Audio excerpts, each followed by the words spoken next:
दोस्तों आप सभी को नए साल की खूब सारी शुभकामनाएं। ये नए साल का हमारा पहला वीडियो है और दोस्तों इस वीडियो में आज हम बात करने वाले हैं कि कैसे आप एक अच्छी प्रॉपर्टी खरीद सकते हैं। जी हाँ दोस्तों, मेरे पास बहुत सारे फोन आते हैं और उस फोन में ना एक कंफ्यूजन बने रहती है कि आप एक अच्छी प्रॉपर्टी कैसे चूज कर सकते हैं। कई बार क्या होता है कि हम ही को क्लियर नहीं है कि प्रॉपर्टी क्यों लेना है, कौन सी प्रॉपर्टी लेना है और कैसे लेना है। तो दोस्तों ये एक सीरीज हम इस साल आपके लिए लेके आए हैं कि आप कैसे एक अच्छी प्रॉपर्टी अच्छे बजट में अच्छी लोकेशन में अपने लिए ले सकते हैं।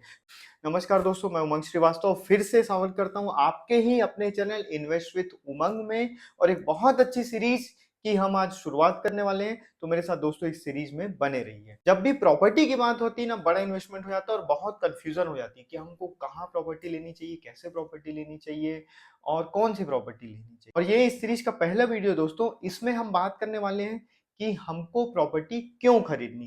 जी हाँ दोस्तों, सबसे पहले आपका वाई क्लियर होना चाहिए कि प्रॉपर्टी क्यों खरीदनी। एक बार आपको ये क्लियर हो गया कि हमको प्रॉपर्टी क्यों खरीदनी है, तो फिर हम जाएंगे कि हमको प्रॉपर्टी कौन सी खरीदनी है। और फिर जब हमको ये क्लियर हो जाएगा कि कौन सी प्रॉपर्टी खरीदनी है, तो हम जाएंगे कि प्रॉपर्टी कैसे खरीदनी है।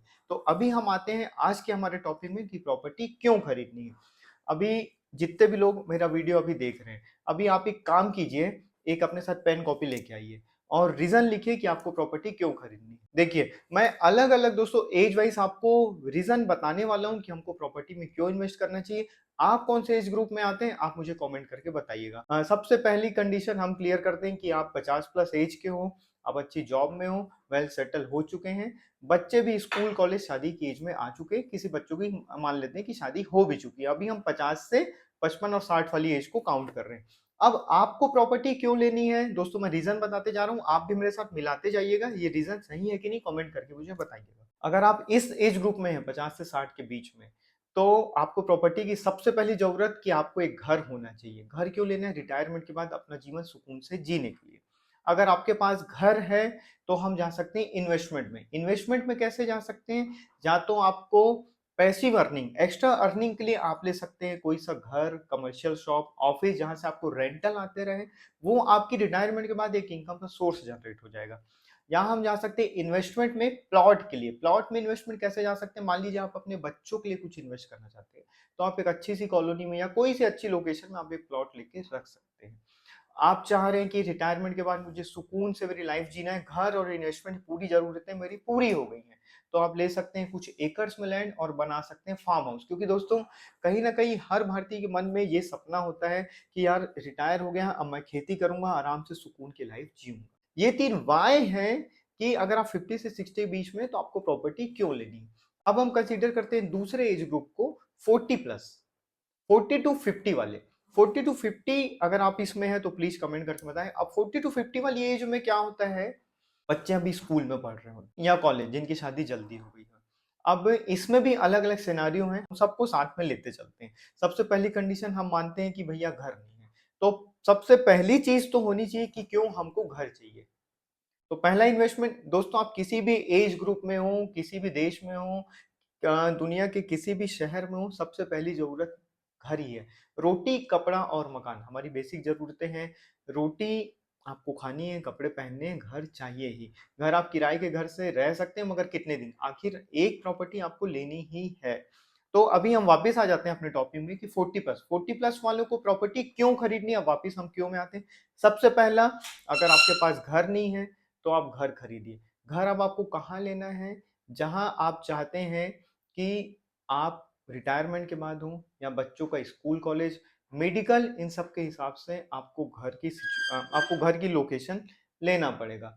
या फिर अब हम मान लेते हैं दूसरा केस कि आपने घर ले लिया है। घर ले लिया है तो अब दूसरा इन्वेस्टमेंट क्या हो सकता है? जो 50+ वाला था, इन्वेस्टमेंट प्रॉपर्टी में यही होता है। पहला घर, दूसरा हम जाएंगे इन्वेस्टमेंट के लिए। इन्वेस्टमेंट में हम जा सकते हैं बच्चों के लिए प्लॉट, या मान लीजिए अभी घर नहीं है, क्योंकि 40 वाली एज में लायबिलिटी बहुत होती है, घर एक बहुत बड़ा इन्वेस्टमेंट हो सकता है। तो एक इन्वेस्टमेंट हम ऐसा भी जा सकते हैं कि एक प्लॉट हम अच्छी लोकेशन में ले लें और उसमें धीरे धीरे घर बनाए। तो 40 वाली एज में एक इन्वेस्टमेंट प्लॉट का, जहां आप वो इन्वेस्टमेंट नहीं है, वो प्लॉट इसलिए है कि आप उस प्लॉट में घर बनाएंगे। तो सबसे पहली नीड ये होती है, अगर घर हमारे बजट से बाहर है तो। तो हम जा सकते हैं इस प्लॉट में। अगर घर है तो फिर हम जा सकते हैं, या तो आपको रेंटल इनकम के लिए जाएँ तो आप प्लॉट में जाइए, घर में जाइए, फ्लैट में जाइए, या फिर आप एक छोटा लैंड लेके भी आने वाली जनरेशन के लिए लेके रख सकते हैं। इस एज जो 40 से 50 वाली एज है, इसमें दोस्तों आपको बाकी खर्चों, क्योंकि बहुत सारी लायबिलिटीज़ होती है, आपको घर की, पेरेंट्स की, आपके बच्चों की, सारी ज़िम्मेदारी आपके ऊपर है, तो हमको इन्वेस्टमेंट का खर्चा ऐसा करना है कि आपकी लायबिलिटीज़ जो है, वो कम से कम हो, उसमें और ज़्यादा बर्डन मत हो। अब बात करते हैं जो 30 से 40 के बीच में। अब 30 से 40 के बीच में जो है ना, ये बहुत फ्रेशर है, मतलब इनको लायबिलिटीज़ कम है। क्यों? या तो शादी हो चुकी है, शादी होने के बाद अगर बच्चे हैं तो छोटे हैं, 1-2 साल के ही हैं, अगर जल्दी शादी हो गई तो, या शादी के लिए लड़की देखी जा रही है। तो अगर आप फाइनेंशियली स्टेबल हैं और प्रॉपर्टी में जा रहे हैं, तो आपके वाई में अगर हम जाएँगे, तो सबसे पहला अगर घर नहीं तो घर। सबसे ज़रूरी चीज़ है घर। अगर घर तुरंत नहीं भी लेना है तो एक वाय हम जा सकते हैं कि ऐसा प्लॉट जहाँ हम आगे घर बना सकें। अगर घर है तो हम जा सकते हैं इन्वेस्टमेंट के लिए प्लॉट में जहाँ पे अच्छा रिटर्न मिले। ये कैसा प्लॉट हो सकता है? जो नई कॉलोनी डेवलप हो रही हो, या फिर आस-पास कोई ऐसी जगह प्लॉट लें जहाँ गवर्नमेंट का कुछ नया प्रोजेक्ट आ रहा है, जिसके क्योंकि आपके पास अभी टाइम है, तो जैसे-जैसे टाइम बढ़ेगा आपकी इन्वेस्टमेंट की वैल्यू बढ़ते जाएगी। या आप कमर्शियल में भी जा सकते हैं जहाँ पे आपको अच्छा रेंटल इनकम का ऑप्शन हो। तो मोटा-मोटी इतने ही वाय होते हैं दोस्तों रियल एस्टेट में। इसके अलावा कोई वाय है तो प्लीज़ आप मुझे कमेंट करके बताएँ कि आपका वाय क्या निकल रहा है।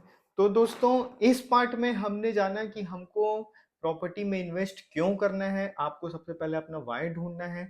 अगले पार्ट में हम बात करेंगे कि हमको कौन-सी प्रॉपर्टी लेना है। सरल शब्दों में बोले कि हमको क्या खरीदना है। टॉपिक के बारे में डिटेल से हम अगले पार्ट में बात करेंगे, तो प्लीज़ आप मेरे साथ इस पूरी सीरीज़ में बने रहिए। बहुत अच्छे-अच्छे वीडियोज़ हम आपके लिए सीरीज़ में आगे लाने वाले हैं।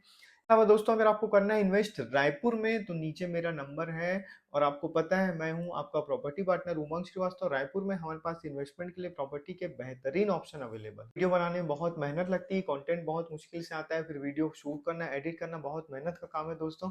तो आपका प्यार बनाए रखिए, वीडियो को ज़्यादा से ज़्यादा लाइक कीजिए, इस चैनल को सब्सक्राइब कीजिए और शेयर कीजिए ज़्यादा से ज़्यादा लोगों से। उन लोगों से शेयर कीजिए जो आगे भविष्य में प्रॉपर्टी खरीदने का प्लान करें, और अपना प्यार मेरे साथ हमेशा बनाए रखिए। Thank you very much. मैं उमंग श्रीवास्तव, आपका अपना प्रॉपर्टी पार्टनर।